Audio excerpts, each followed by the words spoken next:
A while back, we were training a very fantastic dental team in the clinical business of dentistry, office manager, and team training. Even though our training at My Practice, My Business has an incredible return on investment, the doc still has to take a leap of faith every time we see them pay thousands of dollars for our tuition.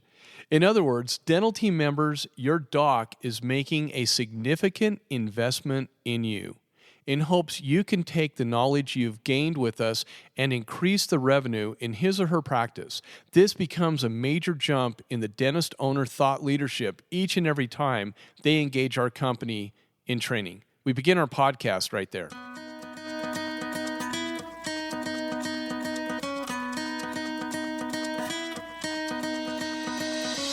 Computers are live, mixers up, levels are good, equalizers good, ready channels 1 and 2. Mic is live in 3, 2, 1, roll it. Welcome, listeners, to the My Practice, My Business podcast, where we teach dentists and their teams how to reclaim forgotten profitability in dentistry with our clinical business of dentistry training. And now, the host of our show, the clinical director at My Practice, My Business, Dr. Rob Thorup. Hello, podcast listeners. It's Dr. Rob with My Practice, My Business. Thanks for being with us today. Our topic on this podcast is team engagement.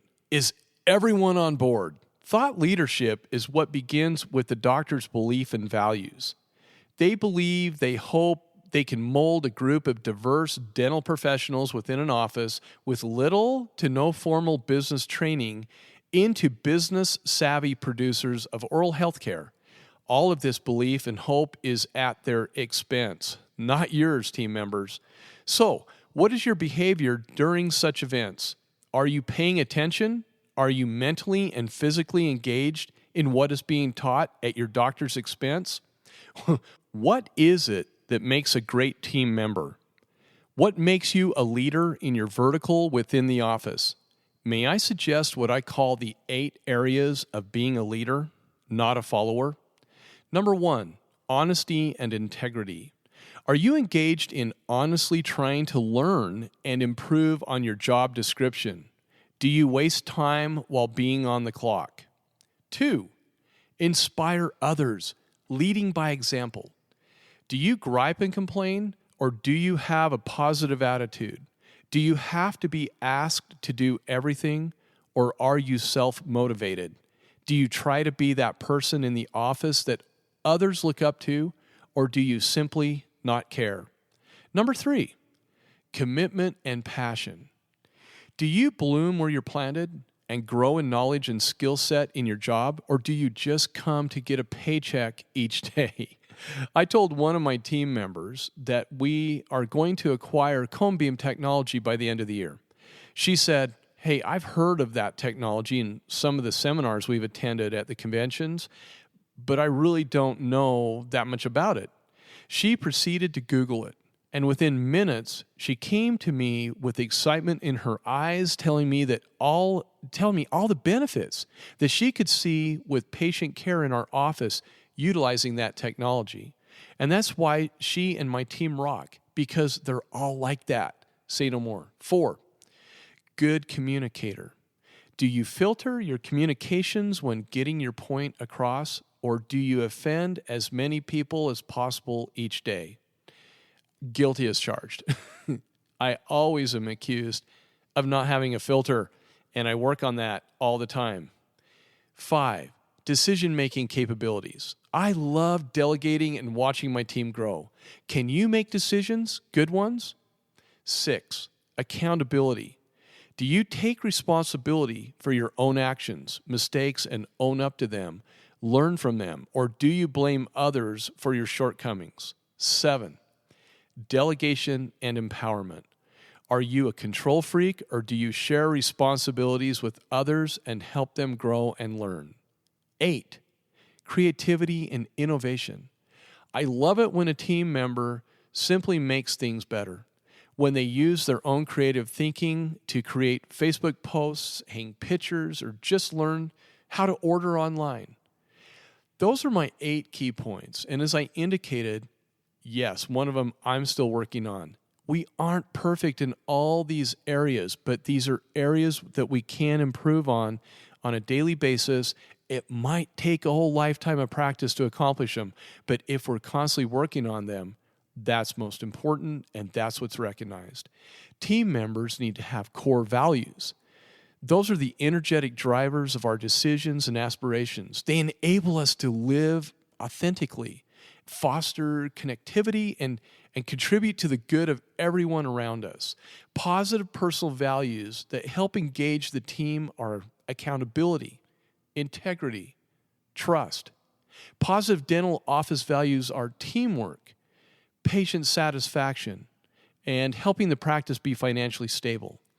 Limiting values that limit us, that decrease engagement of team members, includes things like the need to be liked. Wow, I just attacked Facebook there. Are you liked in the office? Are you liked on Facebook? Those are two totally different things. Being overly cautious about sharing responsibility. Office managers, you don't have to pee in all four corners. Share those responsibilities with your team members. Teach them what you know. Dental assistants, help the office managers understand the things that you know and what it's like to work nose to nose with the doctor all day long. That's not always the funnest place to be either, is it? And becoming a control freak. Don't do it. This can translate into potentially limiting organizational values of bureaucracy, even hierarchy and power. Oh, I've got to have the power, which sounds like some office managers I know. You know who you are. Even some doctors who just can't let go. Yeah. Doc, don't make me sing the song. You guys know sometimes I sing. That's right. I won't quit my day job.